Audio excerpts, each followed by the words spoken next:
So hello everyone, welcome to Exam Notes, our YouTube channel Learn with Ease with Us। और इस week हम लोग current affairs cover करेंगे 27 मार्च से लेकर 22 अप्रैल तक के सारे important news. My earlier videos को देखने के लिए please click on the I button. This is about me, my name is Prakash Dubey and I have done my BA and my masters in history from reputed universities. So this is the first news. ये पहली news ये बहुत ही important है, बहुत ही pride news है India के लिए, because India ने जो 29 स्टोलन एंटिक्स थे वो वापस ऑस्ट्रेलिया से ले आया है with the help of various institutions. और यहाँ पे जिक्र किया गया है आर्कियोलॉजिकल सर्वे ऑफ इंडिया का। सो हम लोग उसके बारे में जानेंगे। उससे पहले न्यूज़ में देखते हैं क्या है। So 29 stolen antiquities dating back as far as 9th century, मतलब ये कम से कम 1100-1200 साल पुरानी जितनी भी हमारे पास जितनी हमारी धरोहर थी वो वापस लाया गया from Australia. And Mr. Modi, the Prime Minister, has thanked Australian counterpart Scott Morrison for the return of antiquities। ये सारे जितने भी एंटिक्विटीज़ थे, बहुत बड़ा क्वेश्चन आता है कि वहाँ पहुँचते कैसे। तो अगर आप देखेंगे तो मंदिरों से बहुत सारी जो मूर्तियाँ होती हैं वो चोरी हो जाती हैं, फिर थ्रू स्मगलिंग ये बाहर अलग अलग देशों में भेजी जाती हैं। सो इन्हीं सबको बहुत सालों से ये ऐसा लगा आ रहा था कि बहुत सालों से हम लोग जितनी भी हमारे जो एंटीक्स थे वो वापस ला रहे हैं। सो उसी में से एक प्रयास है इंडिया का। सो नाउ लेट्स सी कि ये इंस्टीट्यूशन क्या है। So it's is archaeological survey of India which is under ministry of culture and it is the premier organisation for the archaeological research, protection and of the cultural heritage of the nation. Maintenance of the ancient monuments and archaeological sites ये भी इसी के दायित्व है। और जितनी भी जो नेशनल इम्पोर्टेंस जैसे MP में है सांची है, MP में भीमबेटका है, ये सब भी अगर आप कभी वहाँ पे विज़िट करेंगे तो वहाँ पे आपको ASI का बोर्ड दिखेगा और ये सब चीज़ें ASI के ही अंडर पे कंजर्व होती हैं। So beside it regulate all the archaeological activities. यहाँ पे कुछ प्रोविजंस हैं अंडर AMASR एक्ट, जिसको बोलते हैं Asian monuments archaeological sites and remains act. इसमें क्या होता है कि बहुत सारी चीज़ें दे रखी, बहुत सारे ऐसे रूल्स दिए गए कि जैसे मान लीजिए यहाँ पे कोई साइट है तो आप उसके आजू बाजू कितने किलोमीटर कितने रेडियस तक आप वहाँ पे कंस्ट्रक्शन एक्टिविटीज़ नहीं कर सकते हैं। और अगर आपको कुछ वहाँ पे नया कंस्ट्रक्शन कराना है तो आपको उसके पहले ASI से परमिशन लेनी पड़ेगी। So there are various such rules and regulations. तो आर्कियोलॉजिकल सर्वे ऑफ इंडिया ये मिनिस्ट्री ऑफ कल्चर के अंदर आता है और यहाँ पे ये बहुत सारे साइट्स को और मॉन्यूमेंट्स को प्रोटेक्ट करता है। Now going to the next news. तो इस न्यूज़ में ये है कि गवर्नमेंट ने अभी इंट्रोड्यूस किया है एक अंटार्कटिका बिल। सो इस बिल के बारे में देखते हैं। सो यहाँ पे हमारे जो मिनिस्टर ऑफ साइंस है मिस्टर जितेंद्र सिंह, इन्होंने ये बिल इंट्रोड्यूस किया है। सो अभी लोकसभा में ये बिल बस इंट्रोड्यूस हुआ, अभी कोई ऐसा बिल पास नहीं हुआ है। The bill envisages to regulate the visits and activities to Antarctica। Actually ये बिल इसलिए लाया गया है बिकॉज हम लोगों ने 1983 में एक ट्रीटी साइन की थी regarding Antarctica, that is Antarctica treaty. और इस ट्रीटी में बोला गया था कि हर जितने भी सिग्नेटरी हैं इस ट्रीटी को, उन सभी को ऐसा लॉ लाना पड़ेगा कि अगर मान लीजिए आप वहाँ पे कोई रिसर्च या लैब बनाते हैं और वहाँ पे कुछ इलीगल एक्टिविटीज़ होती है तो आप उस इलीगल एक्टिविटी को कैसे रोकेंगे, इस चीज़ के लिए आपको एक लॉ लाना पड़ेगा। सो उसी को देखते हुए 1983 की ट्रीटी के लिए लॉ अभी जाके लाया गया है इन 2022।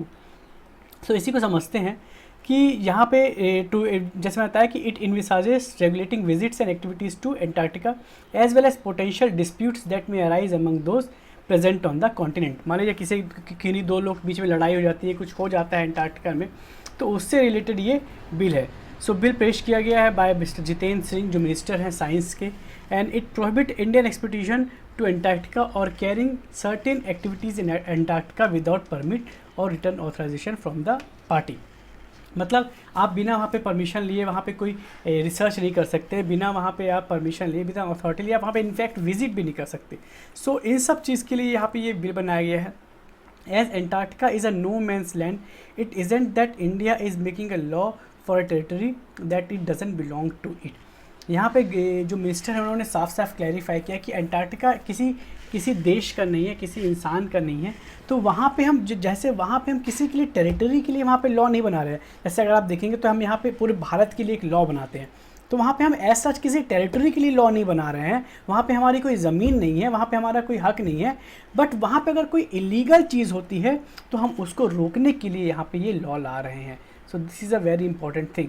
और ये जो 1983 की जो ट्रीटी है, इसके बारे में जानने के लिए हम देखते हैं कि 54 सिग्नेटरीज थे, एंड ये सभी इन लोग को बोला गया था कि लॉ बनाइए ऐसा जो आप गवर्न कर सकते हैं अपने स्टेशंस पे। सो जैसा जैसा प्रोग्रेस होगा इस बिल के ऊपर, और बिकॉज अभी जस्ट ये बिल है, अभी सिर्फ ये लोकसभा में बस अभी ये रखा गया, अभी इसके ऊपर कोई डिबेट भी नहीं हुई है, अभी कुछ भी नहीं हुआ है। सो जैसे जैसे ये अभी ये न्यूज़ इन ट्रांजिशन है, तो जैसे जैसे इस पर कोई प्रोग्रेस होगी मैं इसके ऊपर और लाता रहूँगा। Now going to the next news, it is about golden langur habitat. So देखते हैं गोल्डन लंगूर है क्या। अभी ये जो न्यूज़ आई है कि यहाँ पे जो गोल्डन लंगूर जो हैबिटेट है इनका, इसको बोलते हैं गीज़ गोल्डन लंगूर। इसका जो हैबिटेट, इसका जो एरिया है जहाँ पे ये रहते हैं वो कम होता जा रहा है। सो लेट्स सी कि ये गीज़ गोल्डन लंगूर है क्या। सो गोल्डन लंगूर, इसका जो साइंटिफिक नाम है, it is also simply known as golden langur old world monkey. So it is an old world monkey, मतलब ये बहुत पुराने समय से चलता आ रहा है। It is found in a small region of western Assam and in the neighbouring foothills of Black Mountains of Bhutan. So यहाँ से एक क्वेश्चन निकल सकता है कि क्या ये सिर्फ एंडेमिक है इंडिया में, तो इसका आंसर है नो, ये India as well as Bhutan में भी पाया जाता है कुछ क्षेत्रों में। So long considered sacred by many Himalayan people, the golden langur was first brought to the attention by the Western world by the naturalist Edward Pritchard Gee in the 1950s. इन्होंने इसका ये यहाँ पे इसको दुनिया के सामने लाया था। Adults male have a clean golden coat with dark flanks, while females है juveniles are lighter. So इनका जो कलर बताया गया कि हाँ इनके जो फर होते हैं वो गोल्डन के होते हैं, इसलिए इनको गीज़ गोल्डन लंगूर बोला जाता है। It has a black face and long tail of 50 centimeter in length. इनके हैबिटेट के बारे में देखते हैं तो it lives in high trees and has herbivorous diet. यहाँ से फिर से एक क्वेश्चन निकल जाता है कि क्या ये कार्निवोरस तो नहीं है, क्योंकि ये हर्बीवोरस तो नहीं है, बिकॉज यूपीएससी और एमपीपीएससी में ऐसे क्वेश्चन आए हैं जहाँ पे सीधे सीधे इनकी डाइट से क्वेश्चन पूछ लेते हैं, इनके हैबिटेट से क्वेश्चन पूछ लेते हैं, इसलिए मैं इन सब चीज़ों पे बहुत ज़्यादा फोकस कर रहा हूँ। So they have ripe and unripe fruits, mature and young leaves, seeds, buds and flowers. So they are purely herbivorous. The average group size is 8 individuals.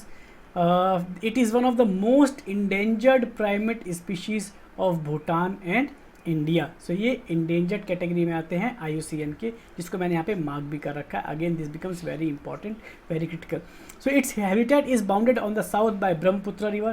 जैसे मान लीजिए इंडिया का मैप है, यहाँ पे यहाँ से आती है ब्रह्मपुत्र रिवर, सॉरी यहाँ पे नहीं, यहीं पे ये वापस इधर आती है, तो यहाँ से ये आती है ब्रह्मपुत्र रिवर। तो यहाँ पे जो इसका जो इसका एरिया है ये है यहाँ पे साउथ में है, ब्रह्मपुत्र रिवर के साउथ में आता है आसाम में। So and on the east by the Manas river and by the west of Sankosh river in Assam. So पूरी तरीके से आसाम में बेस्ड है। And on the north by Black Mountains, ये वहाँ की जोग्राफी के बारे में बताया गया, ऐसा चीज़ इज़ नॉट इम्पॉर्टेंट। सो आपको बस ये याद रखना है कि ये आसाम में मूलभूत से पाए जाते हैं और भूटान में, और यहाँ पे इनका IUCN रेड लिस्ट स्टेटस है इंडेंजर्ड। ये साइट्स के अपेंडिक्स 1 में आते हैं और world wildlife protection act के शेड्यूल 1 में आते हैं, जो इंडिया का लोकल लॉ है। Now going to the next news.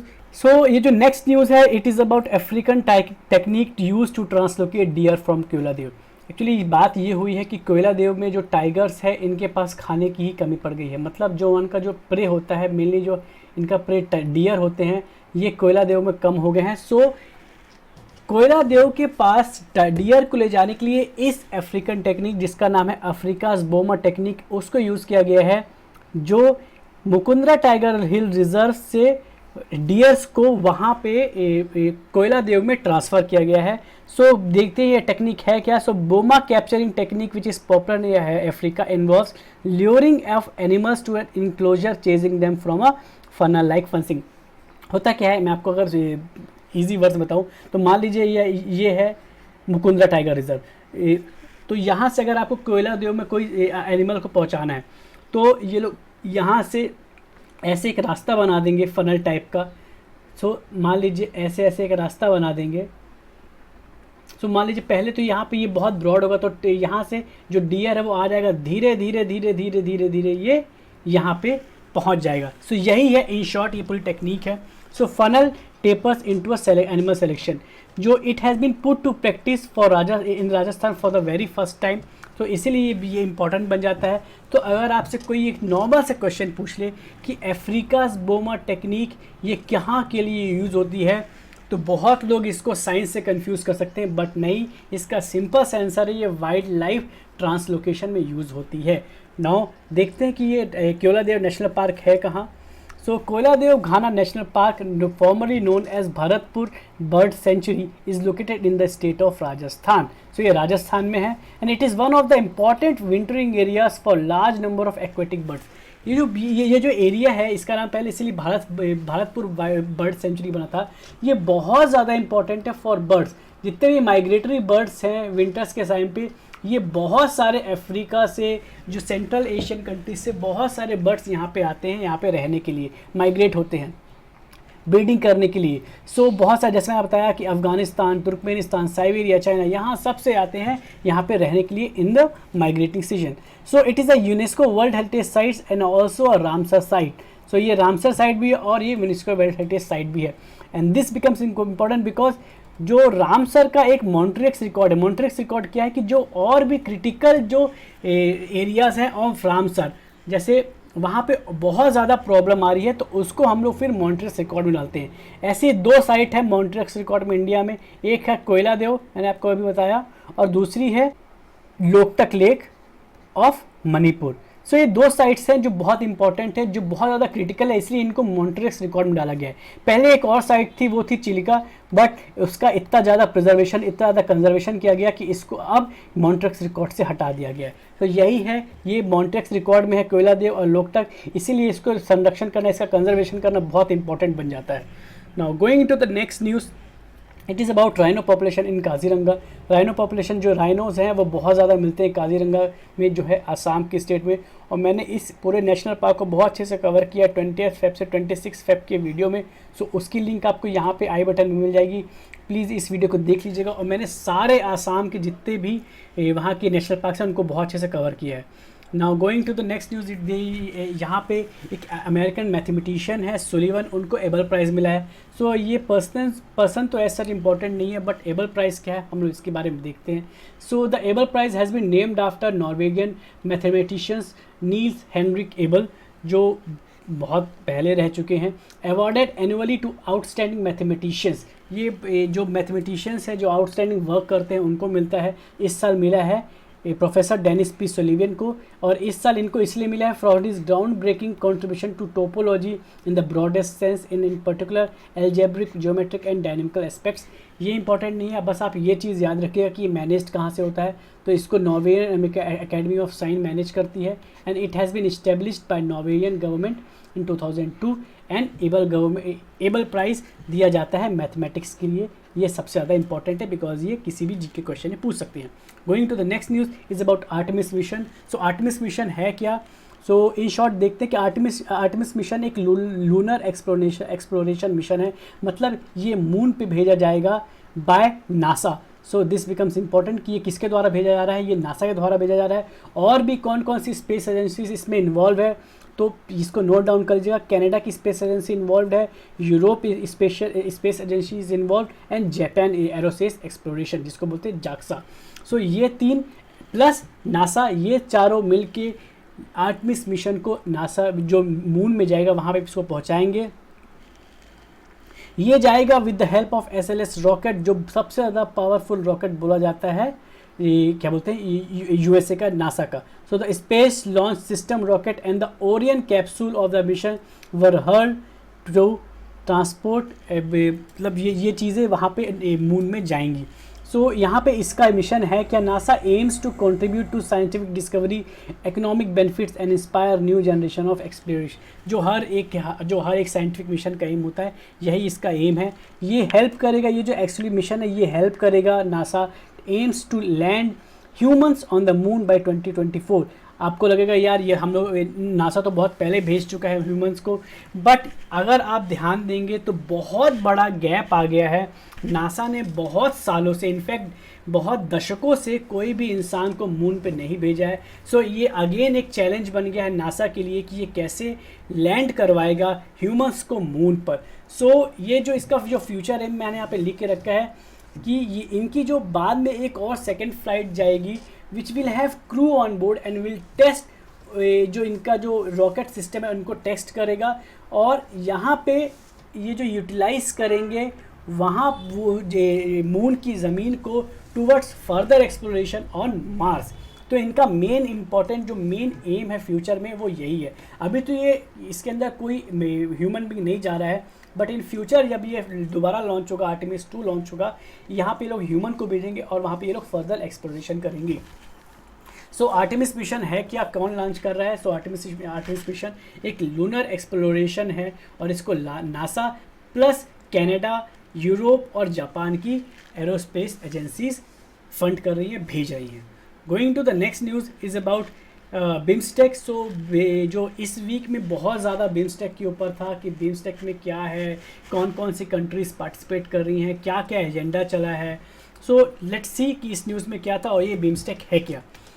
So the 5th summit, और ये मैं यहाँ पे पहले बता दूँ कि मैंने ये न्यूज़ इस तरीके से फॉर्म की है कि अगर आपके मेंस एग्जाम में या फिर प्री में बिम्स्टेक से रिलेटेड कोई भी क्वेश्चन आता है तो आप यहाँ से इस स्लाइड की हेल्प से पूरे क्वेश्चन आप यहाँ से सॉल्व कर सकते हैं।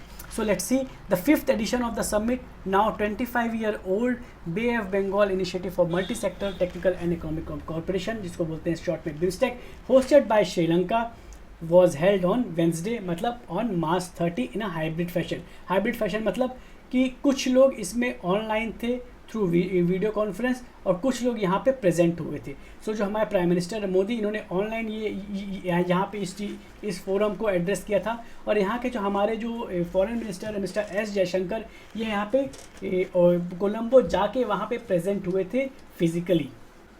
सो it is a regional organisation that was established on 6 June 1997। सो ये कोई नया नहीं है, ये बहुत पुराना है, इसीलिए इसको 25 ईयर्स ओल्ड हो चुके हैं इस्टेब्लिश हुई। With the signing off Bangkok declaration, this becomes again very important कि कौन सा डिक्लेरेशन साइन हुआ था बिम्स्टेक को लाने के लिए, तो ये था बैंकॉक डिक्लेरेशन। इनिशियली इसमें सारे जितने अभी कंट्रीज नहीं थे, इनिशियली इसको बोला जाता था BIST EC, Bangladesh, India, Sri Lanka, Thailand economic corporation. The organisation is now known as BIMSTEC. जहाँ पे और नए मेंबर्स को ऐड किया गया है वो है म्यांमार, भूटान एंड नेपाल। सो पहले सिर्फ यहाँ पे बांग्लादेश, इंडिया, श्रीलंका, थाईलैंड थे, सिर्फ ये 4 देश थे। बाद में म्यांमार, भूटान, नेपाल कंट्रीज़ का यहाँ पे इंक्लूजन हुआ है। It includes all the major countries of South Asia except Maldives, Afghanistan, Pakistan. ये तीनों कंट्रीज को छोड़ के जितने भी मेजर कंट्रीज साउथ एशिया की, ये सारे के सारे बिम्स्टेक में पार्टी हैं। Being a sector driven grouping, the cooperation within BIMSTEC had initially focused on 6 sectors in 1997। पहले था trade, technology, energy, transport, tourism और फिशरीज़ को लेके था बट फोकस था। बट इन 2008 इन्होंने अपना हॉराइजन बढ़ाया और agriculture, health, poverty, terrorism, environment, culture, people to people contact and climate change को भी अपने हॉरिजन में लाया, जिससे इनका जो बेसिस है, जिससे इनका जो कॉर्पोरेशन का लेवल है वो और भी एक्सपेंड हो सके। बिकॉज इन सारी कंट्रीज़ में जितने भी साउथ ईस्ट एशियन की कंट्रीज जो बिम्स्टेक के पार्ट है, इन सब में ये सारी प्रॉब्लम्स बहुत ज़्यादा विजिबल है। The aim of setting up of the regional group was not to create a new region of cooperation but to revive the connectivity and common interest। हमको कोई ऐसा EU टाइप का चीज़ नहीं बनाना है या फिर ऐसा कोई नाटो टाइप की मिलिट्री अलायंस नहीं बनानी है। हम यहाँ पे बस रिवाइव कर रहे हैं अपने कनेक्टिविटी को, और जो हमारे जो कॉमन इंटरेस्ट है, जो जैसे कि क्लाइमेट चेंज को सुधारना, पब्लिक हेल्थ को सुधारना, पॉवर्टी से यहाँ के लोगों को हटाना, ये सब हम लोग का यहाँ पे एक कॉमन इंटरेस्ट है जो बे ऑफ बंगाल के रीजन में बहुत ज़्यादा परसिस्टेंट है और बहुत ज़्यादा कॉमन है। तो अब देखते हैं सिग्निफिकेंस क्या है बिम्स्टेक का। तो बिम्स्टेक जो है it host 22% of the world population which is very big thing. South east Asia की ये जो कंट्रीज़ हैं ये 22% ऑफ वर्ल्ड पॉपुलेशन, तो आप किसी तरीके से इन कंट्रीज़ को इग्नोर नहीं कर सकते। And the member states have a combined GDP of $3.69 trillion per year. So this BIMSTEC aligns with India's act east policy, India की जो पॉलिसी थी एक्ट ईस्ट, जैसे हम लोग का ये जो मैप है अगर आप देखेंगे तो इंडिया ने यहाँ पे बोला है कि हम लोग यहाँ पे दिल्ली से हम ईस्ट के तरफ भी देखेंगे, हम लोग सिर्फ वेस्ट कंट्रीज़ की तरफ नहीं भागेंगे जैसे यूरोप एंड ऑल, हम लोग ईस्टर्न कंट्रीज़ है जैसे बांग्लादेश है, भूटान है, म्यांमार है, इन सब कंट्रीज़ को भी हम लोग डेवलप करेंगे और इनके साथ हम अपना डेवलपमेंट करेंगे तो हमारे साथ इनका डेवलपमेंट भी होगा, जिससे हम लोग बहुत सारे प्रॉब्लम्स को जो कॉमन प्रॉब्लम्स हैं उनको दूर किया जा सकता है। So another important factor for India is becoming a prominent leader in the bay of Bengal and maintaining peace and security. जैसा कि आप समझते हैं चाइना यहाँ पे अपनी बहुत ज़्यादा हेजमनी कंट्रोल करने को चाहता है। चाइना अपने through belt and road initiative के थ्रू यहाँ पे अपने सबको लोन दे रहा है चीप में, और फिर धीरे धीरे वहाँ के जो एरियाज़ है, वहाँ के जो स्ट्रेटेजिक एरियाज़ हैं, इनको कंट्रोल कर रहा है। So India wants to counter China through making all this progress in the BIMSTEC region, in the Bay of Bengal region. BIMSTEC emerged as an alternative platform for cooperation. The progress of SAARC has stalled over the periods of year. जैसा कि आप समझते हैं जब जो हम लोग की जो मेन जो पहले ग्रुपिंग थी वो थी SAARC, but because of Pakistan जो पाकिस्तान का वहाँ पे एजेंडा है कि जो इंडिया जितने भी वहाँ पे स्टेप्स लेना चाहती है वहाँ पे वो हमेशा वहाँ पे एक वो रुकावट खड़ी करता है। सो इंडिया ने इस चीज़ को ख़त्म करने के लिए सार्क को पाकिस्तान को साइडलाइन करने के लिए बिम्स्टेक नाम की ये मल्टीलेटरल कॉपरेशन चालू किया था। सो मेन इसका एम यही है कि हम लोग पाकिस्तान के मतलब अगर हर चीज़ में हम लोग देखेंगे कि पाकिस्तान हर चीज़ में रोड़ा अड़का रहा है, प्रॉब्लम खड़ी कर रहा है, तो हम लोग कहाँ से डेवलप कर पाएंगे। सो इस चीज़ को साइडलाइन करने के लिए इंडिया ने बिम्स्टेक को बनाया था। It aims to create free trade, power grid interconnectivity agreements and master plan for transport connectivity. हम लोग चाहते हैं कि एक ट्रांसपोर्ट कनेक्टिविटी बने, जैसे इंडिया से आप डायरेक्ट पहुंच सकते हैं Myanmar through route connectivity, through road connectivity, और एक इंटरकनेक्टिविटी पावर ग्रिड कनेक्टिविटी बने कि अगर मान लीजिए कि हम एक किसी कंट्री में एक्सेस पावर है तो वो हम लोग को बहुत ईजिली वहाँ से पावर को ट्रांसमिट कर सके। अगर इंडिया के पास एक्सेस पावर है तो हम लोग किसी कंट्रीज़ को वहाँ पे पावर दे सके, इलेक्ट्रिसिटी भेज सके। So BIMSTEC is important owing to the land and maritime trade potential of the member countries. So अगर आप देखा जाए तो इसमें प्रॉब्लम्स क्या हैं। सो प्रॉब्लम है इसमें the sluggish phase of BIMSTEC progress. अगर आप खुद ही देखेंगे तो 25 साल में ये सिर्फ 5th समिट है, which is very very very slow progress. तो इसका ये सबसे बड़ा प्रॉब्लम यही है कि बहुत ही स्लो प्रोग्रेस है इसका। Secondly, BIMSTEC members have a lot of ground to cover in terms of trans border trade and connectivity. अगर आप यूरोप में देखेंगे तो यूरोप में आप फ्रीली फ्रांस से जर्मनी जा सकते हैं, जर्मनी से स्विट्ज़रलैंड जा सकते हैं, बट इंडिया में ऐसा नहीं है बिकॉज यहाँ पे बहुत ज़्यादा बॉर्डर को लेकर बहुत ज़्यादा सिक्योरिटी रहती है because of multiple reasons of course, but इस चीज़ को सुधारने के लिए हमको बहुत ज़्यादा काम करना पड़ेगा। Third is inter regional trade with in BIMSTEC countries also very significantly. अगर आप देखेंगे तो भूटान से नेपाल से बहुत कम ट्रेड होता है, और वहीं देखेंगे इंडिया बहुत ज़्यादा ट्रेड करता है, जिसके कारण से कुछ कंट्रीज हिचकिचाती हैं इंडिया से ट्रेड करने में। सो ये जो अगर आप देखें कंपेयर करेंगे, कोई कंट्री बहुत ज़्यादा ट्रेड कर रही, कोई कंट्री बहुत कम ट्रेड कर रही, तो इन सब चीज़ लेवल को, इन सब प्रॉब्लम्स को कम करने के लिए हमको यहाँ पे एक बैलेंस्ड व्यू बनाना चाहिए। बिम्स्टेक कंट्रीज और yet to build a share and lucrative coastal shipment ecosystem. अभी भी हमारे यहाँ पे इंडिया अगर चाहे कि बांग्लादेश के किसी पोर्ट में बहुत इजीली वहाँ पे अपने शिप को रख सके, तो ऐसा नहीं हो पाता है। और आप आए दिन सुनते होंगे कि इंडिया श्रीलंका के बीच में बहुत सारे जो फिशरमैन हैं उनको कभी कोई कैप्चर कर लेता है। सो इन सब चीज़ों को भी सुधारने की बहुत ज़रूरत है। ऑल्सो कॉन्फ्लिक्ट बिटवीन नेशंस, जैसे बांग्लादेश और म्यांमार के बीच में भी कुछ रोहिंग्या रेफ्यूजी को लेकर क्राइसिस चल रहा है। इंडिया नेपाल का भी बॉर्डर इशू रहता है, और मोस्ट रिसेंटली जो म्यांमार में जो मिलिट्री गवर्नमेंट आई है उसके कारण से भी बहुत सारे कंट्रीज़ के बीच में इंटर कॉन्फ्लिक्ट हो गई है। सो ये सब जो प्रॉब्लम्स हैं, इन सब प्रॉब्लम्स को अगर हम लोग धीरे धीरे सॉल्व करेंगे तो बिम्स्टेक एक बहुत बड़ी और बहुत ही पॉजिटिव स्टेप हो सकता है टुवर्ड्स द कोऑपरेटिव डेवलपमेंट। सो मैंने इस पूरे न्यूज़ में आपको मैंने सब कुछ बता दिया है कि ये बिम्स्टेक है क्या और इसका रिसेंट मीटिंग क्या थी। Now going to the next news is about Kozhikode to vie for UNESCO city of literature distinction. So ये है क्या, इसके बारे में देखते हैं। So UNESCO's city of literature programme is a part of creative cities network which has been launched in 2004 and which is currently made up of 295 creative cities globally. So ऐसे 295 creative cities है UNESCO की, और ये जो programme था creative cities network का ये 2004 में चालू हुआ था. Members are drawn from 72 countries, जो यहाँ पे कवर की जाती है field from art and craft to design to film to gastronomy to literature music media art and media arts. So अगर आप देखेंगे तो इंडिया की भी जो फिल्म से अगर कोई जो क्रिएटिविटीज़ है वो है मुंबई, इसको आप नोट डाउन कर लीजिएगा. अगर आप गैस्ट्रोनॉमी में जाएंगे जो खाने पीने के लिए तो वहाँ पे हैदराबाद बहुत फेमस है और ये भी यूनेस्को की साइट है. अगर आप म्यूज़िक में जाएंगे तो Chennai and Banaras, these are the 2 cities जो यूनेस्को के क्रिएटिव सिटी नेटवर्क में आते हैं. और अब जो लेटेस्ट है वो ये है कि जो केरला का जो कोझिकोड डिस्ट्रिक्ट है ये सिटी ऑफ लिटरेचर के क्रिएटिव सिटीज़ नेटवर्क में पार्ट लेना चाहता है. तो सिटी ऑफ लिटरेचर के लिए बनने के लिए सिटीज़ को बहुत सारे नंबर ऑफ क्राइटेरियाज को फुलफिल करना पड़ता है जो कि बनाया गया यूनेस्को द्वारा. सो यहाँ पे quality, quantity, diversity of publicity in the city is one of the first thing. The quality quantity of educational programme is the second criteria. Literature, drama and poetry playing an important part in the city is the third criteria, and hosting literary events and festivals promote domestic and foreign literature is the fourth thing. So आपको all round यहाँ पे बहुत ज़्यादा development करना पड़ता है, बहुत सारे प्रोग्राम्स करने पड़ते हैं, आपको लिटरेचर के ऊपर बहुत ज़्यादा फोकस करना पड़ता है to get this tag of city of literature. So let's see अगर यहाँ पे इसमें कुछ नया डेवलपमेंट होता है सो हम इसके ऊपर देखेंगे. So it's a news in progress. Going to the next news is about detecting microplastics in human blood. So यहाँ पे एक रिसर्च हुई थी नीदरलैंड द्वारा. नीदरलैंड की गवर्नमेंट ने यहाँ पे रिसर्च किया था जहाँ पे पाया गया है कि जो माइक्रोप्लास्टिक्स है वो ह्यूमन के ब्लड में पाया गया है. सो सबसे पहले देखते हैं माइक्रोप्लास्टिक्स होता क्या है. फर्स्ट ऑफ ऑल इसके ऊपर कोई ऐसा यूनिवर्सल एग्रीमेंट है नहीं कि इसकी साइज़ क्या होगी. बहुत छोटी साइज़ होती है फ्रेंड्स.